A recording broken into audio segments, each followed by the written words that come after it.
अस्सलामुअलैकुम वरहमतुल्लाहि वबरकातुहू। अऊज़ु बिल्लाहि मिनश्शैतानिर्रजीम। बिस्मिल्लाहिर्रहमानिर्रहीम।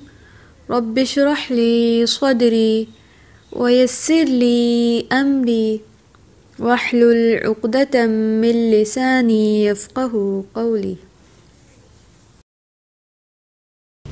इंशाअल्लाह सालिहात का हम आज दूसरा हिस्सा देखेंगे। सबसे पहले हम ये देखेंगे सबक के इस हिस्से को सीखने के बाद हमें इस काबिल हो जाना चाहिए कि सलाम की अहमियत को जान सकें।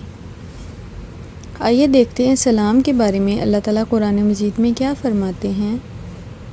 फसल्लिमु, फिर तुम सलाम भेजो, अला ऊपर, अनफुसिकुम, अपने लोगों के। फिर तुम अपने लोगों को सलाम किया करो। इस तरह अगली आयत में फरमाया सलामुन, सलामती हो, अलैका, आप पर सलामती हो। फ़कुल, बस आप कह दें, सलामुन, सलाम है, अलैकुम, ऊपर आपके, बस आप कह दें तुम पर सलामती हो। इन आयत में अल्लाह ताला ने सलाम करने का हुक्म दिया है। सबसे पहले हमने देखा है कि अपने लोगों को सलाम करने का हुक्म है, यानी जब आप घरों में दाखिल हों।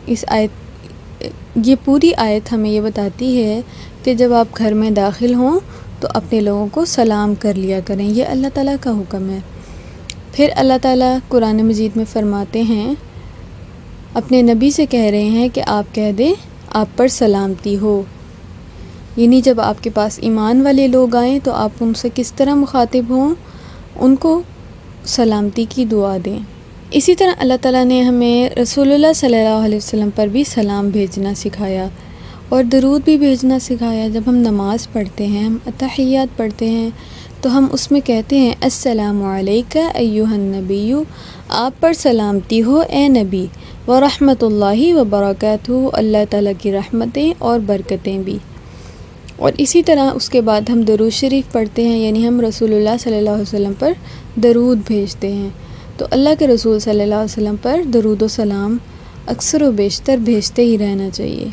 सबक का अगला हिस्सा है और इसको सीखने के बाद हम इस काबिल हो जाएंगे इंशाअल्लाह कि नमाज और सजदे की अहमियत से वाकिफ़ हों।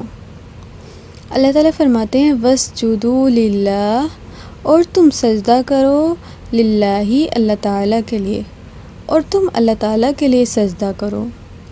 रसूलुल्लाह सल्लल्लाहु अलैहि वसल्लम ने फरमाया, तुम अल्लाह ताला के हुजूर कसरत से सजदे किया करो, क्योंकि तुम अल्लाह ताला के लिए जो भी सजदा करोगे अल्लाह ताला उसके नतीजे में तुम्हारा दर्जा बुलंद कर देगा और तुम्हारा एक गुनाह माफ़ कर देगा। अल्हम्दुलिल्लाह। और इसी तरह सजदे में बंदा अपने रब के बहुत ज़्यादा करीब होता है। अल्लाह के रसूल सल्लल्लाहु अलैहि वसल्लम ने फरमाया, फिर तुम सजदे में कसरत से दुआएं किया करो। तो सजदा तो अल्लाह ताला के हमें बहुत करीब कर देता है। आप सजदा करेंगे ना, आप फ़ील करेंगे आप अल्लाह ताला के बहुत करीब हैं।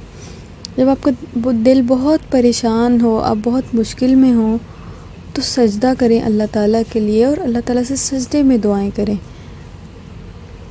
और कसरत से सजदे करने का मतलब है कि ज़्यादा से ज़्यादा नफिल नमाज़ों का अहतमाम करें। आगे अल्लाह ताला फरमाते लहू, उसके लिए, यसजुदून, वो सजदा करते हैं। यानी ईमान वालों की खुसूसियत है कि वो सिर्फ़ अल्लाह ताला ही के लिए सजदा करते हैं और उसके आगे सजदे में गिर पड़ते हैं। या अय्युहल्लज़ीना आमनू, ए लोगो जो ईमान लाए हो, उरुकऊ, तुम रुकू किया करो, वस्जुदू, और सजदा किया करो। अल्लाह ताला ने ईमान वालों को रुकू और सजदे करने का हुक्म दिया है।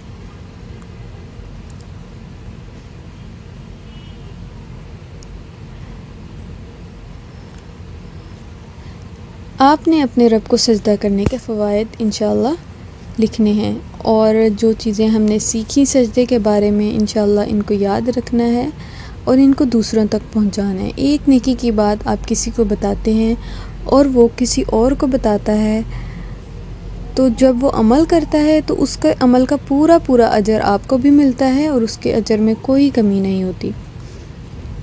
अल्हम्दुलिल्लाह।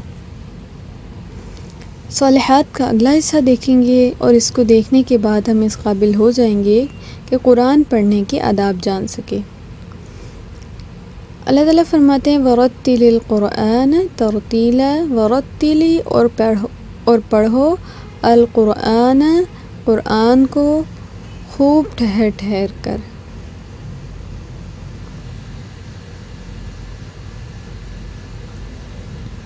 वरत्तिल और ठहर ठहर कर पढ़ो अल कुरान, कुरान को तरतीला खूब ठहर ठहर कर पढ़ना।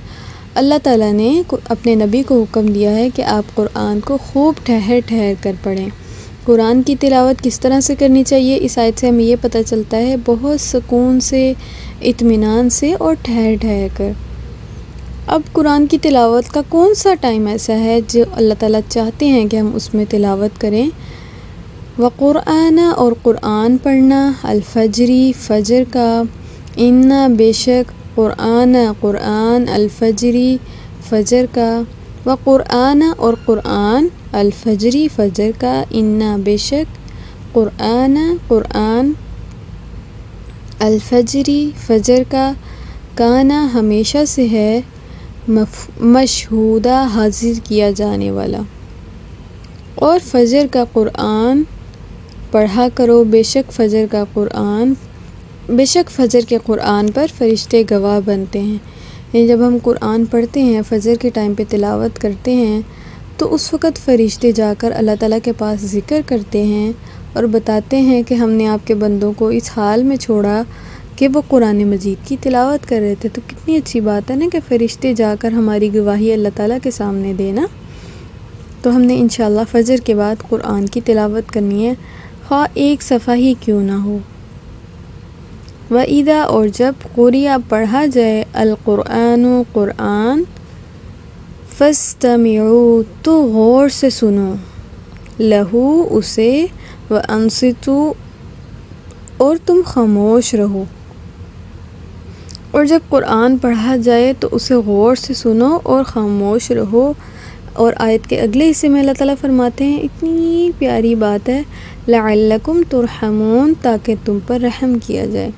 तो आप नहीं चाहेंगे कि अल्लाह ताला आप पर रहम करें, तो कुरान को गौर से पढ़ा करें और तवज्जो से तिलावत सुनें। जब कभी तिलावत हो रही हो तो शोर ना करें, क्योंकि शोर करना तो मुशरिकीन का शेवा था ना। जब कुरान की तिलावत रसूलुल्लाह सल्लल्लाहु अलैहि वसल्लम करते थे तो वो कहते थे कुफ़ारे मक्का कि जब कुरान पढ़ा जाए ना तो इसमें शोर करो ताकि तुम गालिब आ जाओ। जबकि अल्लाह ताला कहते हैं कुरान पढ़ा जाए तो गौर से सुनो और ख़ामोश रहो ताकि तुम पर रहम किया जाए। और जो ऐसा नहीं करेगा तो उसको ऑब्वियसली अल्लाह ताला की रहमत नहीं मिलेगी, और रहमत से दूरी तो अल्लाह ताला की नाराज़गी है ना।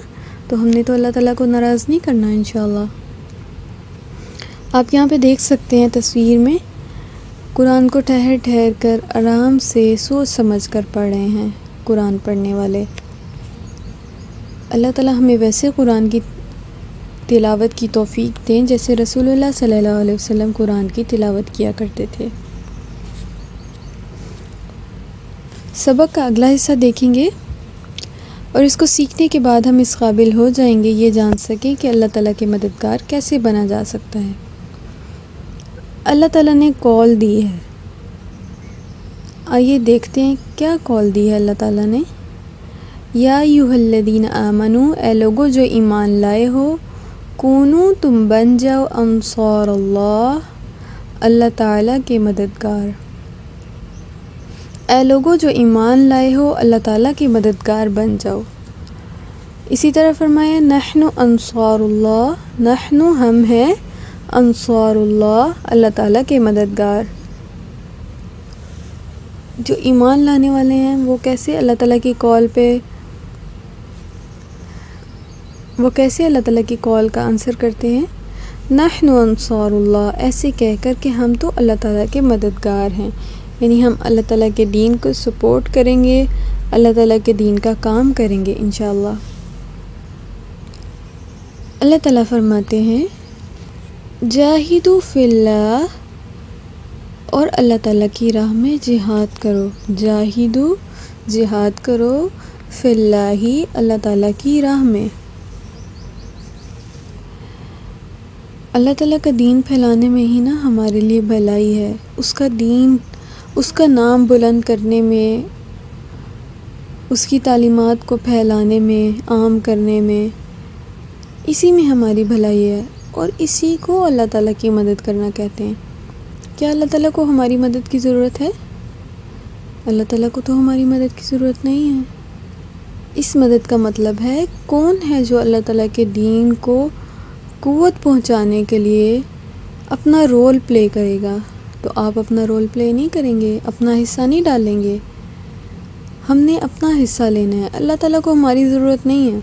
अगर हम अल्लाह ताला के दीन का काम नहीं करेंगे ना तो अल्लाह ताला हमें ले जाएंगे और लोगों को ले आएंगे जो अल्लाह ताला के दीन का काम करेंगे, अल्लाह ताला से मोहब्बत करने वाले होंगे, उसका खौफ रखने वाले होंगे, उसके फर्मा बरदार होंगे। अल्लाह ताला को हमारी ज़रूरत नहीं है, हमें अल्लाह ताला की ज़रूरत है। हमें ज़रूरत है कि हम अल्लाह ताला के दीन का काम करके उसमें से अपना हिस्सा ले लें, अपनी आखिरत संवार लें, अपनी जन्नत का सौदा कर लें। तो हमने अल्लाह ताला की मदद ऐसे करनी है, वरना अल्लाह ताला को ज़रूरत नहीं है। अल्लाह ताला के पास तो और भी बहुत सारे बंदे हैं जो उसके दीन का काम कर लेंगे। तो हमने अल्लाह ताला से तौफ़ीक मांगनी है, अल्लाह ताला हमें उन लोगों में शामिल कर लें जो आपके दीन के मददगार हो, जो अंसारुल्लाह हो। तस्वीर में आप क्या देख रहे हैं? अल्लाह ताला के दीन को समझने वाले, दीन को सीखने वाले अल्लाह ताला के दीन की तालीम हासिल करते हैं और फिर जो दीन की तालीम दे रहे हैं फिर वो इस मकाम तक पहुंचते हैं कि वो इसको लोगों तक फैलाएं, लोगों तक पहुंचाएं। इसको अल्लाह ताला के मददगार बनना कहते हैं।